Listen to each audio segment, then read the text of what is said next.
تو ان کو یہ ڈر ہے کہ آگے چل کے ہم اپنی زمینوں سے ہی کہیں ہاتھ نہ کھو بیٹھے۔ اب اس میں جو بڑے سرمایہ دار ہیں، جیسے میں نے بتایا کہ امبانی اور اڈانی، وہ اس پوری اتنے بڑے ملک کی جو پیداوار ہے اس کو اپنے کنٹرول میں، اپنے قبضے میں کرنا چاہتے ہیں،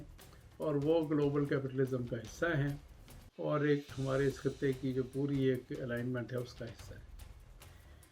کسانوں میں سب سے پہلے یہ پنجاب سے کیوں اتنے زور شور سے اٹھی، اس میں بہت غور کرنے کی ضرورت ہے۔ سب سے زیادہ خوشحال جو کسان ہے وہ پنجاب کا اور ہریانہ کا ہے۔ یہاں اوسط آمدنی ایک کسان کی جو ہے وہ قریباً 18,000 روپے ماہوار ہے، ہندوستانی روپے۔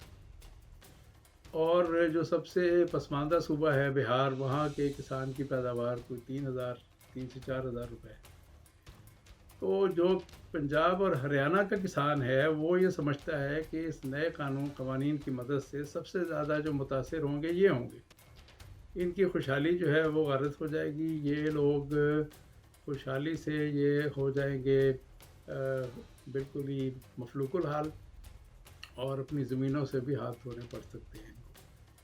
دوسرے اس کے ساتھ ایک ڈائمینشن جو ایڈ ہو گئی ہے وہ یہ ہے کہ پنجاب میں کسانوں کی اکثریت جو ہے وہ سکھ ہیں، اور اس میں سکھوں کی شرکت کی وجہ سے ان کے جو قومیتی تحریک ہے، اور جو بڑے عرصے سے ہے، اور جو قومیتی حقوق کی ان کی تحریک ہے، اس کا رنگ بھی اب اس میں نمایاں ہونا شروع ہو گیا ہے۔ اور کیونکہ دوسری طرف امبانی اور اڈانی ہندوتوا کے بھی سرپرست ہیں، تو ادھر سے سکھوں کی طرف سے بھی جو ایک قومیتی پہلو اس میں آ گیا ہے کہ ہندو میجورٹیرینزم یا ہندوتوا، وہ ان کو بطور سکھ قومیت کے بھی ان قوانین کے ذریعے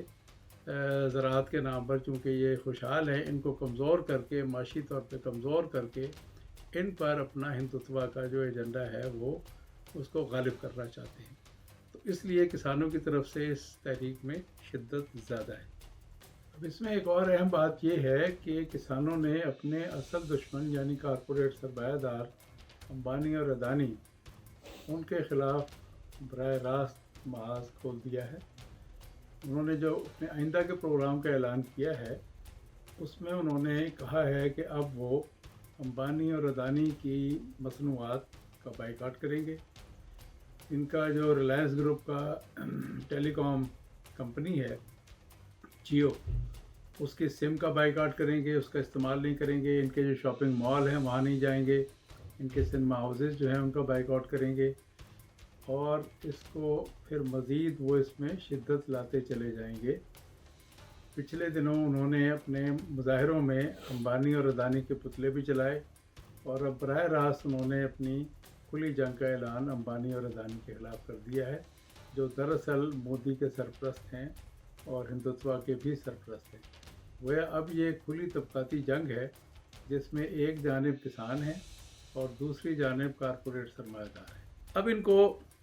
باہر سے بھی تعاون مل رہا ہے۔ جو کسان ڈیاسپورا ہے، جو کینیڈا میں بیٹھے ہیں کسان، انگلینڈ میں بیٹھے ہیں، یورپ میں بیٹھے ہیں، انہوں نے بھی بڑے سکیل پر جلوس نکالنے شروع کر دیے ہیں۔ اور کینیڈا میں چونکہ ان کی تعداد کافی ہے، تو کینیڈا کے وزیر اعظم ٹروڈو نے بھی ان کی حمایت میں بیان دیا ہے،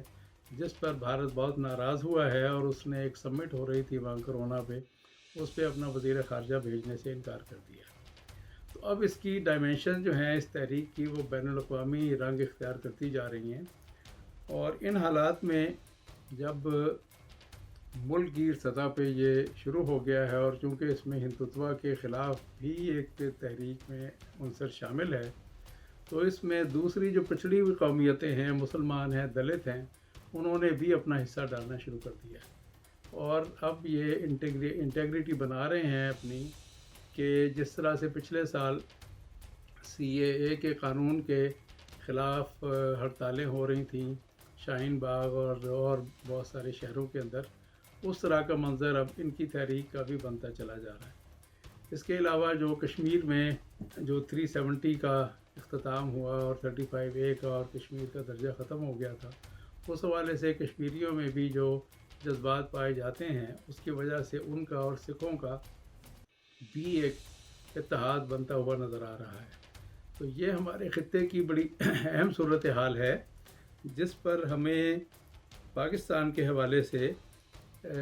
جو ہے اس کے اوپر دیکھنے کی ضرورت ہے کہ پاکستان کی اس میں کیا ریلیونس بنتی ہے اور ہمارے ہاں اس پر اتنی خاموشی کیوں ہے۔ حکومتی سطح پر تو وجہ سمجھ میں آتی ہے کہ اگر حکومت کھل کے اس کی حمایت کرے گی تو وہاں پہلے ہی ان کے اوپر الزام لگ رہا ہے کہ یہ خالصتانی تحریک ہے اور اس کے پیچھے پاکستان کی حکومت ہے اور ISI ہے۔ اس لیے غالباً پاکستان کی حکومت کی مجبوری ہے کہ وہ کھل کے ان کی حمایت نہیں کر سکتی۔ لیکن یہاں کا جو میڈیا ہے، یہاں پر جو غیر سرکاری تنظیمیں ہیں، جو کسانوں کی تنظیمیں ہیں، جو ذمہ داروں کی مظاہرین کی تنظیمیں ہیں، انسانی حقوق کی تنظیمیں ہیں، ان کی طرف سے ان کی حمایت میں ایک لفظ نہیں بولا جا رہا۔ یہ تشویشناک بات ہے اور اس کی وجہ بھی سمجھ میں آتی ہے۔ اس کی وجہ یہ ہے کہ ہمارے ہاں بہت سی NGOs اور بہت سے لبرلز اور بہت سی اس طرح کی تنظیمیں وہ بھی اسی کارپوریٹ کیپٹلزم کی نمائندہ ہیں اور ہمارے خطے پر وہ بھارتی بالادستی کی حامی ہیں اور وہ اس اوورآل گلوبل کیپٹلزم اور انڈو امریکن جو لابی ہے اس کا حصہ ہیں۔ اس لیے ان کے میڈیا ہاؤسز میں، ان کی تنظیموں میں سے کوئی آواز نہیں اٹھائی جا رہی۔ لیکن پاکستان کے عوام کے لیے اس میں اہم پہلو یہ ہے کہ کیونکہ یہ جو قوانین ہیں اور جس جلد بازی میں یہ منظور کرائے گئے ہیں، اس سے جنوبی ایشیا میں جو کارپوریٹ کیپٹل ہے، امبانی، اڈانی، ٹاٹا، برلا اور ان کے ساتھ جڑا ہوا گلوبل کیپٹلزم اور ان کے ساتھ جڑی ہوئی وہ الائنمنٹ جس میں بھارت سے لے کے اسرائیل تک ایک الائنمنٹ بنی ہوئی ہے، ان کا غلبہ جو ہے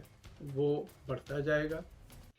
اور پاکستان اس سے متاثر ہوگا۔ مستقبل میں اس کے حوالے سے جو نتائج آگے آ سکتے ہیں، اس میں ایک اہم بات یہ ہے کہ جوں یہ بھارت کا ریاستی جبر اور امبانی، اڈانی اور وہاں کا جو کارپوریٹ سرمایہ دار ہے جس کے مفاد کی حفاظت یہ BJP کی حکومت کر رہی ہے، اس کا جبر جوں بڑھے گا، اس کے نتیجے میں جبر کی مخالف قوتوں کی مزاحمت بھی تاریخی اصول ہے کہ اس کے اندر اضافہ ہوتا ہے۔ اس اضافے کی صورت میں